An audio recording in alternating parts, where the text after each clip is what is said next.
All right, man, we in the house. We in the house. What's going on with y'all? What's going on with my peoples out there? Second YouTube video, man. Even though Kwame said don't say this, but I'm gonna have to say this: share, like, subscribe, follow, all of the above. And then I added my own mix to it. Tell. So that means tell somebody. So if you share, you like, you follow, go share that you did it, and then tell that person to go ahead and do the same thing. Check it out, share, follow, tell, right? But anyway, man, this video is well, I will say this. You guys know what's going on in the world right now between we'll start off with it's between Kwame Brown and it was between Matt Barnes and Steven Jackson, which I do like some of the stuff Steven Jackson say. I thought he was real, and I'm still think he's real. Maybe I don't know, but and then a lot of stuff with Stephen A. Smith. They say SAS nowadays, but they call this dude Kwame Brown a bust, man. I remember growing up seeing Kwame Brown straight out of high school, 17-year-old. I think the first 17-year-old to come into the league, which is the NBA. And I mean, he just didn't do as well as people thought he was going to do. He was 6'11", big dude, man. But I grew up seeing him bounce around to different teams, and he did pretty well, from my perspective. He wasn't a bust. I didn't know as much as I do now about what he did for his mom and things of that nature, which is always great.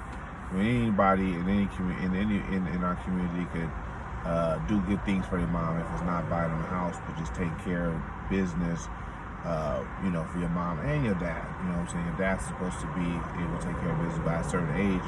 They both get a little older, they can't do it. But I digress. So I guess they called him a bust, man. He got upset, and then Kwame Brown went ballistic, bruh. Ballistic. He went ham on everybody. He was giving everybody work. So if they wanted work, they got work. So they said anything about this dude's name, work.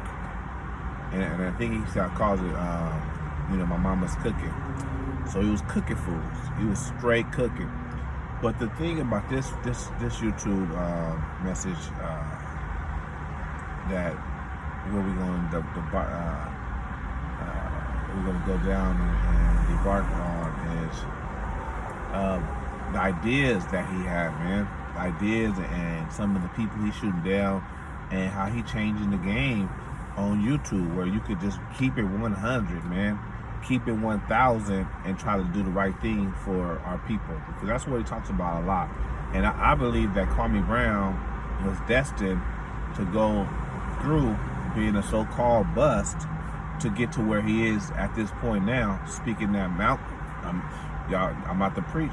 Speaking that Malcolm talk, because that sounds like Malcolm talk right now. That what he's talking about. I know people that do see this video, they probably would go check it out, and check out Kwame's page and see what he's talking about. But he talking that real stuff, man. He talking that real stuff to his haters, but better yet to black people, better yet to black men, and then better yet, he even calling black men out that's not on they job, man. Saying we need to stop acting like whole ass bitch ass niggas. That's real talk. He called them out. He called it the Gillon game, right? Where people just own the YouTube channels, on the network channels, not really trying to make change because they're not doing nothing. And Kwame said, "You ain't doing nothing. You just gapping your gums." And I'm like, man, that's what I've been talking about for forever, right? Is that I'm willing to follow somebody if they about that life. And I'll give you guys a couple of examples that I've been through. First example, I started a online group. I was just seeing people was chatting and on Instagram. I was like, man, let's just do something. Let's put something together. Let's go. Let's make it work. You about this life. You trying to do this. You trying to do this for black people. Let's just come together and then put our talents together, right? And then I got a couple of people, man, that was on board, and I was putting these meetings together where it was people from Philly, from North Carolina, from California, from Chicago. That it was like 6 or 7 people, man, and they all had great ideas. But what came to what derailed that is selfishness, right? People they wanted to do their own thing or have their own thing in the front. Now it was something simple, like let's just try to see if we could put a message together that's cohesive, that show black people that we could do something in unification, and unify, and then say, okay, we're gonna put this message out, and this is what we need from you, right? And then this is what we give to you for that. And it was something small, like, okay, we'll do shirts and sell shirts for like at cost, you know what I'm saying, and maybe make $1, $2 profit. And if we can kind of galvanize a certain amount of people, we can make enough money to show that this is what a small group of people did. Fell apart. Second thing, man, I was I think this happened when George Floyd happened. It was Facebook blew up. And all y'all know, because all y'all brothers know, that's on Facebook, blew up. A lot of people had all these ideas like, hey, let's do this. It was chats, you know, group chats, like, hey, y'all do this, let's do that. And then people was putting this ideas in there, man, and it was a beautiful thing. And it was one idea. This one dude was like, man, let's just put $1 up. Let's put $1 up. Let's just get as many people. Everybody put $1 up. I was like, that's simple, man. That's simple enough to try to do. If we can't do that, then we can't do it. He's like, okay, as a group. I was like, on them. Hey, let's do that. I'm with you. What you need? What's going on? So anyway, they had the meeting. This one lady, one black lady. Sorry to say this, but this one black lady. She got on there, man, talking about she knew this and they want to take it here. They trying to do this, any lawyers and this and that. At that point in time, I don't know what happened. I was out because it got too big. It got too big, too quick. It was no infrastructure. They asked people to come on that they know what they wanted to do, what type of thing they wanted to attack. I was down with it because it was something simple, like, hey, let's just get a message out.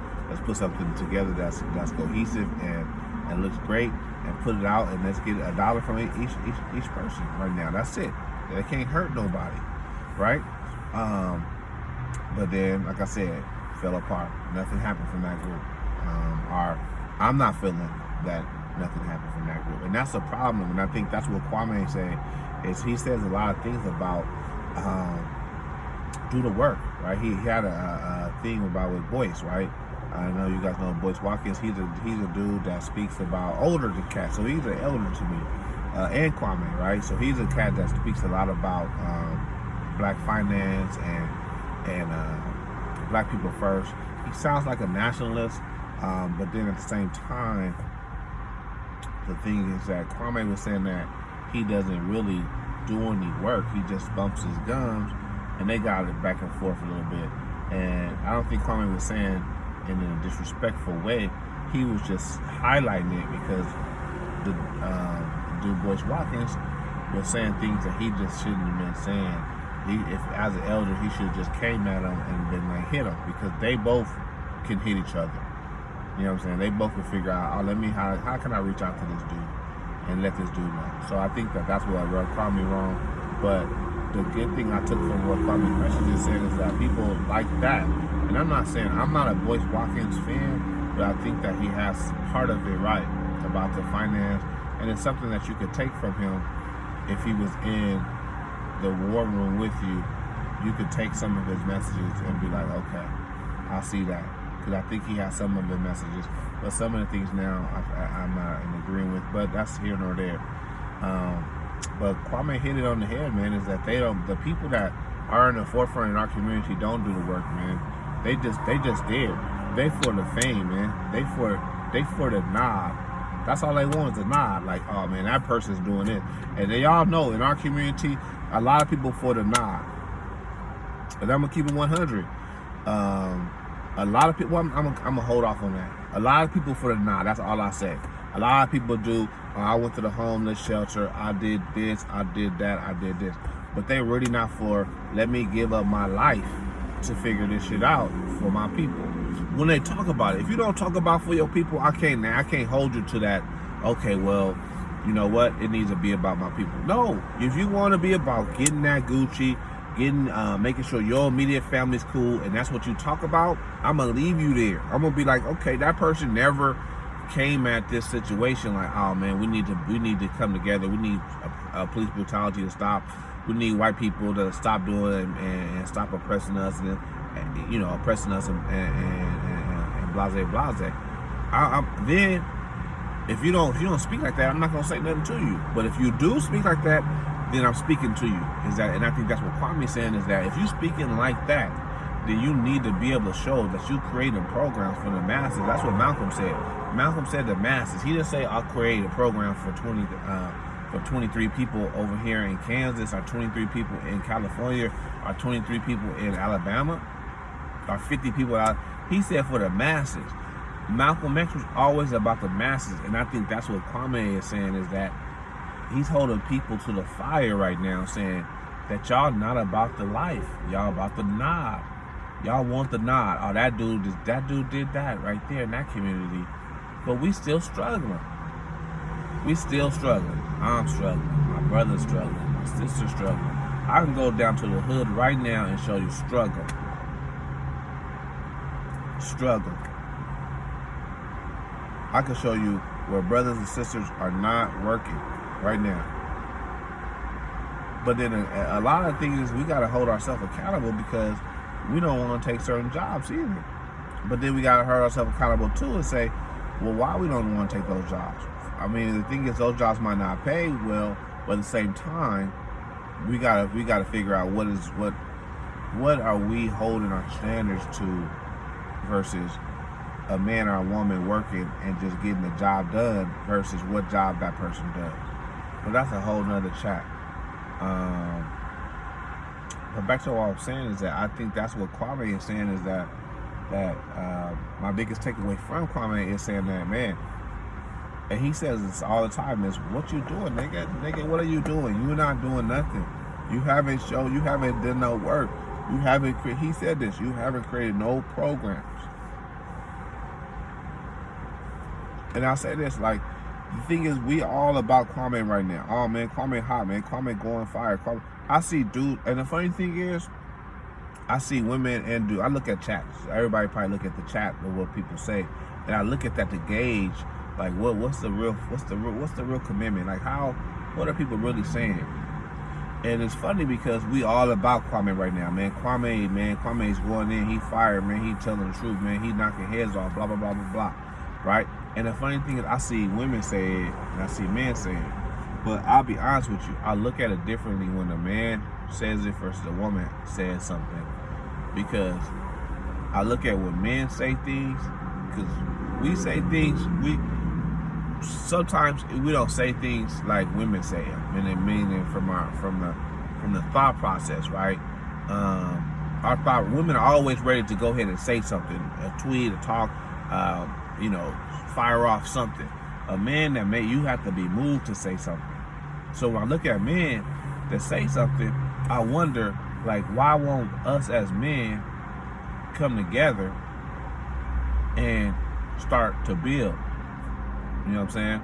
Even to say, if it's a squad, let's figure out how to get all the men on your YouTube channel in one room, or one fucking Zoom call, man, or figure it out, man.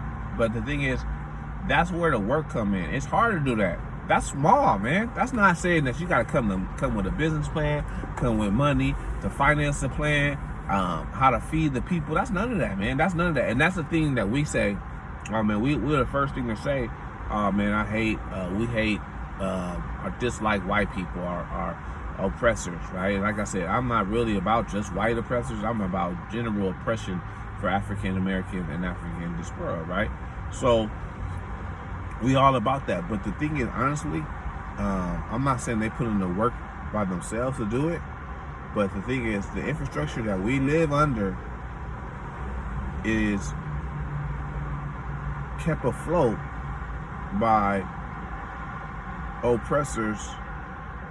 I won't say ideas, because we actually come with a lot of ideas, but it's the ideology of the oppressors that we take on anyway. But the oppressors' thought process and work to get that done. Let's just say a dam that produces electricity, right, for a city, right? So the thing is, that takes ingenuity, that takes strategy and thought, and then you have to go in and do the work. right? So eventually you gotta do the work. We still at the step of trying to come together and unify. Because first of all, when you want to build a dam that produces electricity, you got to have a unified thought process. They above unification because they already unified in the American and about being an American. That's where the oppressors think, right? Okay, well we America's first, right? My most oppressive American thinking processes, right? Now the thing is, African American people have two things. So we're Americans, but at the same time, we are Africans, or we have African descent. But we have never been treated fairly in America, but we always want to still fit into America. And I used to say this thing where it's just to say, I want to fit out. But now it's like, I don't even need to fit out. I just want to have my own. Right? So maybe if that's the first step is fitting out, and then having your own, that's the steps we need to get to. But we can never, and I go back to what I'm saying about the dam, is to figure out how to come together to unify resources. And right now, it may be a couple of dollars that everybody puts in. And the biggest resource is going to be our bodies and our minds to come together and say, okay, this is what we're going to do. This is how we're going to do it. This is what we need to do it. And then we may have to use a mental guerrilla warfare tactic to get to the certain points of where we want to create the same programs and things that oppressors create for themselves and then for other people, but don't create for us. And I think that's what Kwame is saying, man. Kwame is saying is that all this talking, man, all this talking from us, all this fucking hoorah, all this stuff, man, is very meek.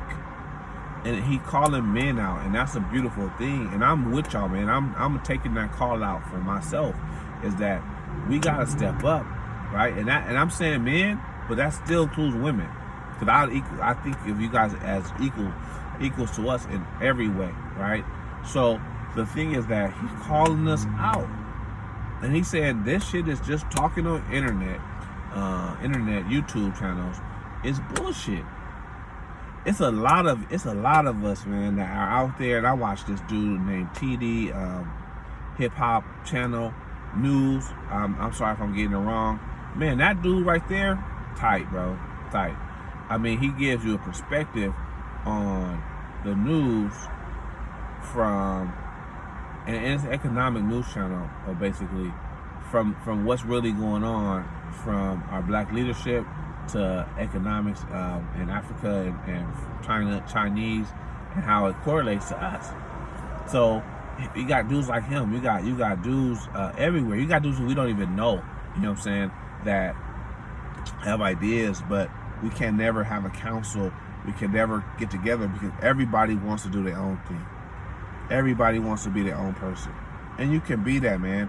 But what I'll tell you this. And we want to talk about our oppressors and white people as much as possible, but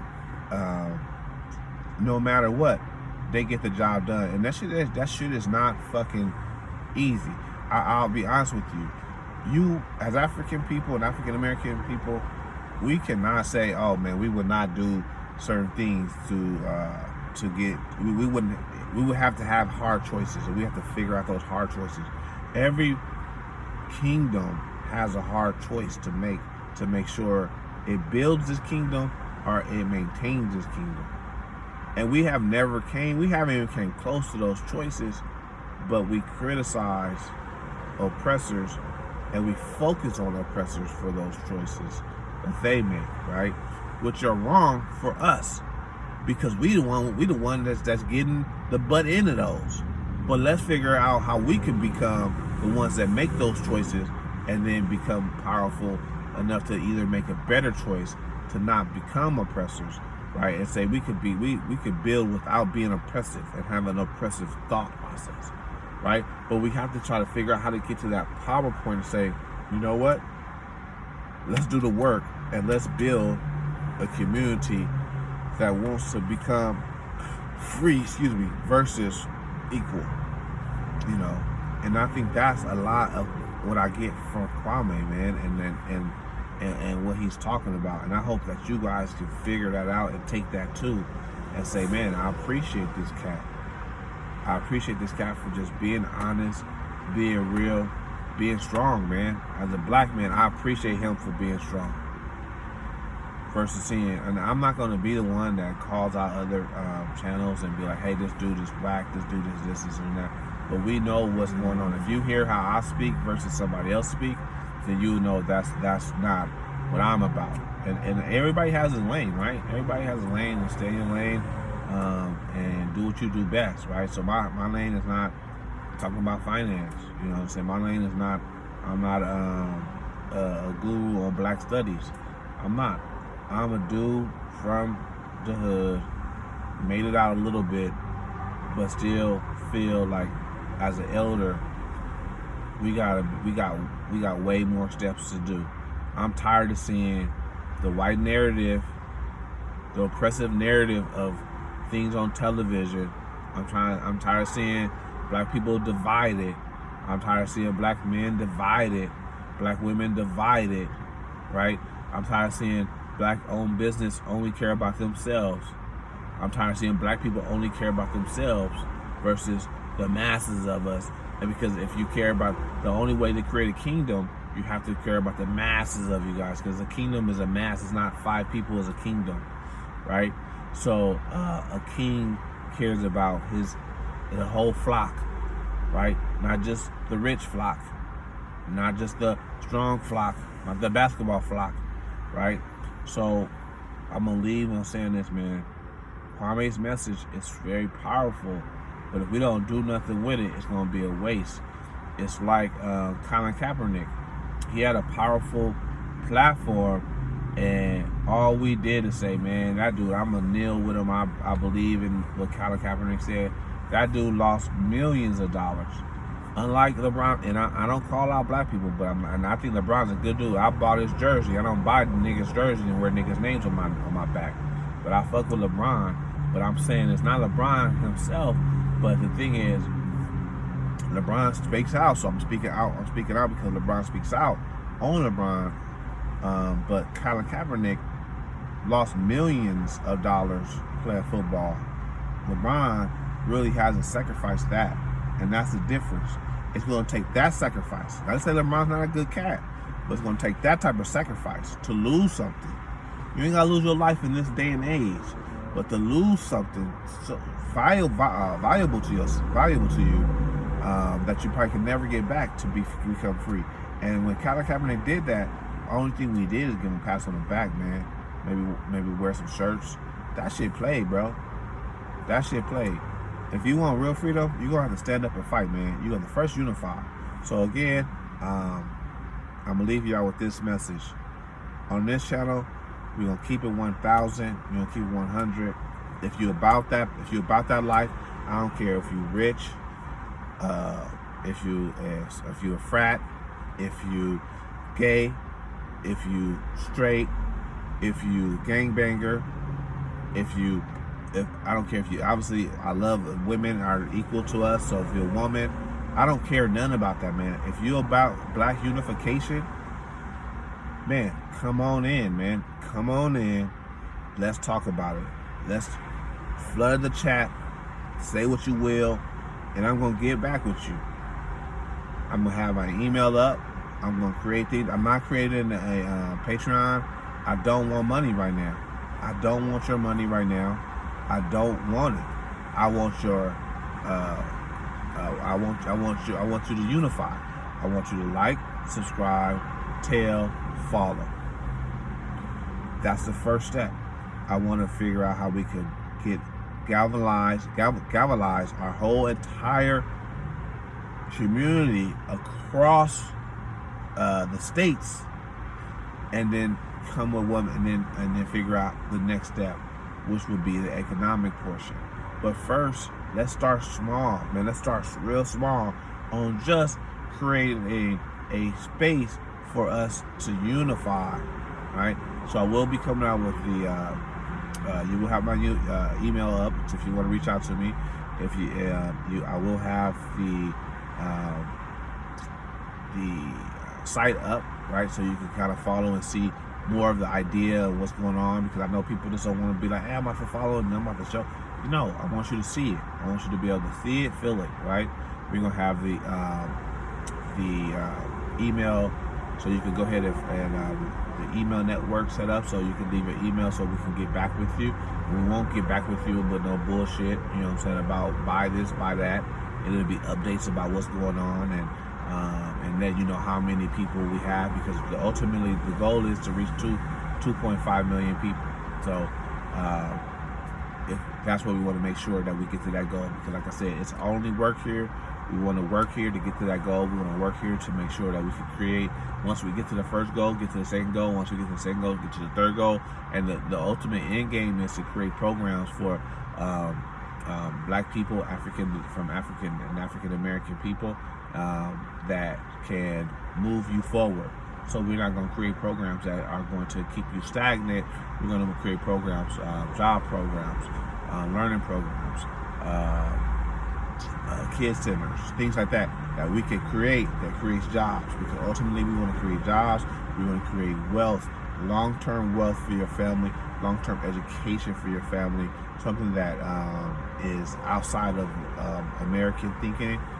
We want to create these things for our people and make sure that you guys have that, and then keep unifying and keep building and build something beautiful, that's something that they can never tear down, right? Because we created within ourselves, and if sometimes they try to tear it down, we would have the resources and the know-how to build it right back up quickly. All right, so again, I'm out, man. My name is Willie P. Like I said, like, subscribe, follow. Check out Kwame Brown, man. That dude is dope right now. Even if he stops saying what he's been saying is gold. And again, follow me, man. I appreciate all everything. A follow is nothing. A follow, boop, not gonna bother you. A follow is nothing. If you follow me, I'll follow you. If that's how you want it, I'll follow you anyway, because it's all love. No worries. But man, y'all take it easy. I'm about to go hit this gym up. It's hot out here in California, man. Y'all stay up, and one love. Black love.